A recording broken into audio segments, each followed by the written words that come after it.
Hello बच्चों, तो अब हम डिस्कस करेंगे इक्विलिब्रियम चैप्टर का क्वेश्चन नंबर 12, जहां पे हमें गिवन है a mixture of 1.57 moles of nitrogen, 1.92 moles of hydrogen and 8.13 moles of ammonia is introduced in a 20 litre volume. आपको कितना गिवन है? Constant volume of 20 litre at a temperature भी आपका कांस्टेंट है at 500 kelvin. So at this temperature the equilibrium constant Kc की value for the reaction, ये आपके सामने रिएक्शन है, Kc की वैल्यू आती है कुछ 1.7 into 10 to the power 2। ठीक है। So is this reaction mixture at equilibrium? ये आपसे पूछ रहे हैं क्या ये रिएक्शन मिक्सचर इक्विलिब्रियम पर है, और अगर नहीं तो कौन सी डायरेक्शन में आपकी जो रिएक्शन है वो मूव करेगी। ठीक है, तो सिंपल सा क्वेश्चन है, बट यहाँ पे आपको दो चीजें पता होनी जरूरी है। एक तो है Kc और एक होता है Qc। तो बस आप इतना सा ध्यान रखो कि जो Kc है, Kc तो आप सभी जानते ही हो। Kc के अलावा जो Qc है, Kc क्या होता है? इक्विलिब्रियम पर जो हमारे रिएक्टेंट्स और प्रोडक्ट्स हैं उनके क्या कॉन्सेंट्रेशन है, और जो क्यूसी होता है ये बताता है कि अदर देन इक्विलिब्रियम पर रिएक्टेंट्स और प्रोडक्ट्स की क्या कॉन्सेंट्रेशन है।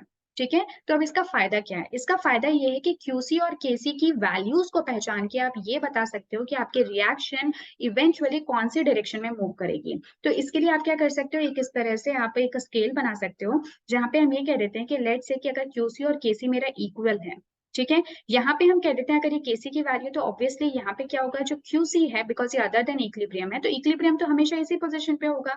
यहाँ पे आप देख रहे हो क्यूसी की वैल्यू केसी से कम है, और यहाँ आप देख रहे हो क्यूसी की वैल्यू जो है वो केसी से ज्यादा है।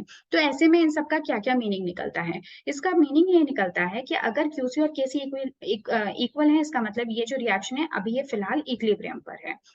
अगर क्यूसी की वैल्यू केसी से कम होती है, इसका मतलब रिएक्शन अभी इक्विलिब्रियम तक भी नहीं पहुंची है, उसको और थोड़ा अभी कंप्लीट होना पड़ेगा और ज्यादा प्रोडक्ट फॉर्म करना पड़ेगा so that it reaches to equilibrium. आई बात समझ में? तो इसका मतलब ये जो रिएक्शन है अभी आपकी फॉरवर्ड डायरेक्शन में ही मूव करती रहेगी।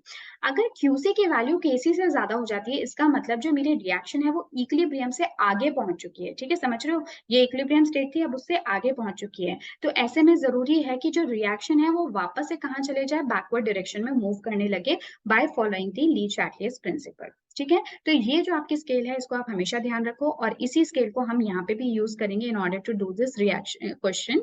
तो एक बार बस फटाफट से देख लेते हैं कि केसी की वैल्यू कितनी है, और उसके हिसाब से हम क्यूसी को फाइंड आउट कर लेंगे। केसी की वैल्यू हमें गिवन है 1.7 into 10 to the power 2। ठीक है, अब आपको क्या करना है, आपको क्यूसी फाइंड आउट करना है। तो क्यूसी के लिए एग्जैक्टली वही होता है फॉर्मूला जो केसी के लिए होता है, बट यहाँ पे ये इक्विलिब्रियम कॉन्सेंट्रेशंस नहीं होती। तो अमोनिया की कॉन्सेंट्रेशन, और आप देख सकते हो कि जो मोल्स हैं related to ammonia in balanced chemical equation 2 है, तो पावर 2 हो जाएगी, और डिनोमिनेटर में आ जाएगा आपका नाइट्रोजन का कॉन्सेंट्रेशन जिसकी पावर 1 है, और हाइड्रोजन का कॉन्सेंट्रेशन जिसकी पावर 3 है। ठीक है, सिंपल है। अब आपको क्या करना है, इनकी अलग अलग करके वैल्यूज पुट कर देना है। तो देखो, जब आप अमोनिया की वैल्यू कितनी पुट करोगे, अमोनिया के आपको कितने मोल्स गिवन थे, अभी हमने लिखा था ना, अमोनिया के कितने मोल्स हैं, सो दैट इज 8.13। तो यहाँ पे आप क्या करो, 8.13 मोल्स तो लिख दो अमोनिया के। नाइट्रोजन के कितने मोल्स हैं, दैट इज 1.57, और हाइड्रोजन के कितने मोल्स हैं, तो वो है 1.92। ठीक है, और 1.92 का भी आपको क्यूब करना है। तो जब आप इसको सॉल्व करोगे, तो मैं ऑलरेडी अभी यहीं से आंसर देख लेती हूँ ताकि हम हमारा टाइम जो है उसको बचा सकें। तो जो क्यूसी की वैल्यू है वो आ जाती है आपके पास 2.379 इंटू 10 टू द पावर 3।